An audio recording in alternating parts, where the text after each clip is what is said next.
வணக்கம். சொல்லு சொல்லு. வணக்கம் வணக்கம்.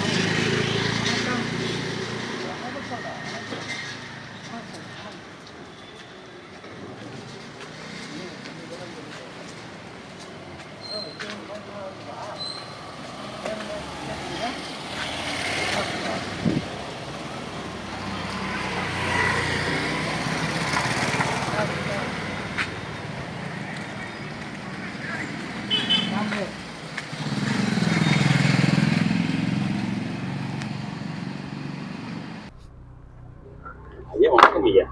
ஐயா வணக்கம். இந்த தெரு வழியாக நான் வரும்போதெல்லாம் உங்களை பார்க்குறேன். நீங்கள் தினமும் இங்கே வந்து ஒரு குரல் எழுதி அதுக்குண்டான சரியான படத்தை போடுறீங்க. உங்கள் பேர் சொல்லுங்கய்யா. பலராமன், ஓய்வு பெற்ற ஆசிரியர். ஓய்வு பெற்ற தலைமை ஆசிரியர். ரொம்ப நல்லதுங்க, வாழ்த்துக்கள். இவர் வந்து எப்படி பழக்கம் பண்ணாரு? தினம் வந்த உடனே ஒரு பிரமிப்பாயிட்டேன். நான் நீங்கள் வந்து தான் பார்த்தேன். வந்த உடனே வரவேற்கிறாரு.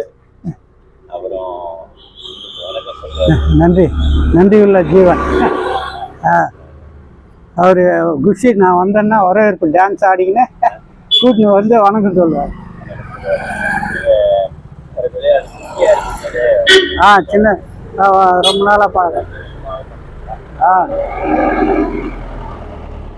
எதிர்பார்த்துன்னே வர இருக்கும். இங்கே நின்றுன்னு நான் வரேன். நான் அந்த டைம் எதிர்பார்த்துக்கிட்டே இருக்கோம். அங்கே வரேன்னா ஒரே ஓட்டம் வந்து டான்ஸ் ஆடிக்கினே வரவேற்புட்டுன்னு வரும். அப்புறம் வணக்கம் 2 கையை இப்படி வச்சு தரையில். இன்னொன்று கூட நான் உங்களை பார்த்துருக்கிறேன். அங்கே மலசுற்று வயலில் போனீங்கன்னா அங்கே நிறைய வரும். ஆமாம், நாய் வரும், ஆடு வரும், கோழிங்க வரும். எல்லாத்தையுமே உணவு அதுவும் சாப்பிடும், பிஸ்கெட் சாப்பிடும்.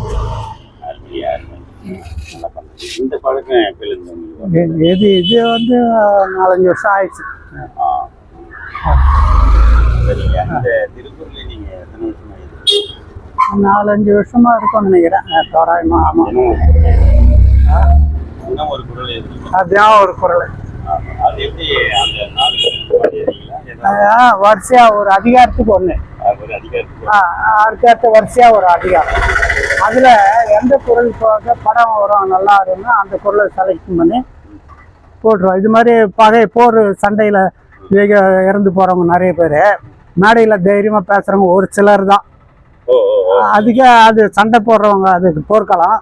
கீழே மேடையில பேசுற ஒரு படம். இது மாதிரி அந்த குரலுக்கு ஏற்ற மாதிரி ஒரு படம். நீங்க படத்தை பார்த்தே அந்த குரலுக்கான பொருளை கண்டுபிடிச்சீங்க.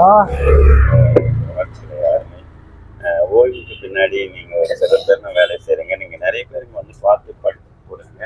அதை நாங்க எங்க கண் கூட பார்க்குறோம். இப்போ வந்து நீங்க வந்து ஒரு புத்தகம் அந்த மாதிரி போடலாம்ல?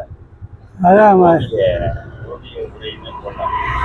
அதான் அது பல முறை சொல்லியிருக்கேன். அது முயற்சி பண்ணின்னு தான் இருக்கா, இன்னும் முடிவு அடையலை. இங்கே வந்து இது கட்டாயம் ஆயிடுச்சு. இது வந்து கம்பல்சரியாக வரையணும். போய் எழுதலைன்னாக்கா நிறைய ரசிகருக்கு வந்து ஏன் எழுதலைன்னு கேள்வி கேட்குறாங்க. அப்புறம் ஏன் லேட்டுன்னு கேட்பாங்க. கொஞ்சம் லேட்டாக வந்தோன்னா இன்னும் ஐயா லேட்டாக இன்றைக்கி எங்கே போயிருந்தாரு அப்படின்வாங்க. அதனாலயே அது வந்து கம்பல்சரி ஆயிடுச்சு. அதை வந்து வீட்டில் உக்காந்துன்னு வரையணும்னா கட்டாயப்படுத்த ஆள் இல்லை. நீங்கள் ஒருத்தர் தான் அடிக்கடி ஞாபகப்படுத்துறீங்க. அது புக்கு போடலாங்க போனேன். அது திருக்குறளுக்கு உரை எழுதியிருக்காங்க. ஆமாம், அந்த 4 பேரையும் நீங்கள் நடுவில் நிற்க வச்சு ஒரு பாமர பையன் மட்டும் கூப்பிட்டு ஐயா இந்த பொருளுக்கு உழைக்கும் சொல்லிங்கன்னா சொல்லுவாங்க. அந்த வரிசையில் நீங்களும் இருக்கீங்க. நீங்க எழுதுனதை விட வரைஞ்சதை விட அதிகமாகவே சொல்லக்கூடிய ஆற்றல் உங்களுக்கு இருக்குது, நான் பார்த்துருக்கிறேன். அதனால நீங்க இதை கண்டிப்பா நீங்க வந்து இந்த சிறுகை பொருத்தான நீங்க சொல்ற பொருள் தான் பொருத்தம். அது இது ஏதோ ஒரு கிணற்று தவளை மாதிரி. இது இந்த குறுகிய வட்டம் எந்த உங்களுக்கு உலகளாவிய தொண்டு, திருக்குறள் தொண்டு உலகளாவிய மாணவர்களை சேர்த்து பெரிய தொண்டு செய்றீங்க. அதான் பாராட்டு பெரிய ஐயா. அது ஒரு பக்கம் இருக்கட்டும். எப்பவுமே வந்து தன்னை பற்றியோ எந்த மேடைகள்லையும் நான் பேசுறது கரெக்ட். ஆமா, அது ஒரு பக்கம் இருந்தாலும் கூட நீங்க வந்து உங்க காலத்துல நிறைய பிள்ளைகளை உருவாக்கிருக்கீங்க, நிறைய பேரை படிக்க வச்சிருக்கீங்க. அதையும் தாண்டி நிறைய இங்க வந்து இந்த பகுதிக்கு நீங்க தலைவராக இருந்துட்டு பண்ணிருக்கீங்க. அவங்க அது வந்து பாராட்டக்கூடியது, அது நல்லது. ஆனால் நீங்க தினமும் படிக்கிறது நான் இங்க வந்து பார்ப்பேன். நீங்க இன்னைக்கு என்ன பொருள் இருக்கீங்க அதை அதில் என்னென்ன இருக்கு அப்படின்றத பார்ப்பேன். அதை பார்த்துட்டு இது பண்ணுவோம். ஒருத்தர் கூட ஏற்றிருந்தாரு, இந்த பதாகையில் விடை இருந்தால் 1000 பரிசு வழங்கப்படும் போட்டிருந்தாரு. அது மதுரையில் ஒருத்தர் பார்த்திருந்தாரு, அது கூட பார்த்தேன் நான். அந்த மாதிரி உங்க இதுல வந்து பார்த்தா ஏதாவது பிழை இருக்கும், சன்மானம் கொடுப்பீங்கன்னு சொல்லிட்டு நான் ஒரு நாளாச்சும் கண்டுபிடிக்கல. ஆனா ஒண்ணுமே கண்டுபிடிக்க பிழை வரும், எந்தலயும் வரும். நிறைய பேர் படிச்சு பாராட்டுவாங்க.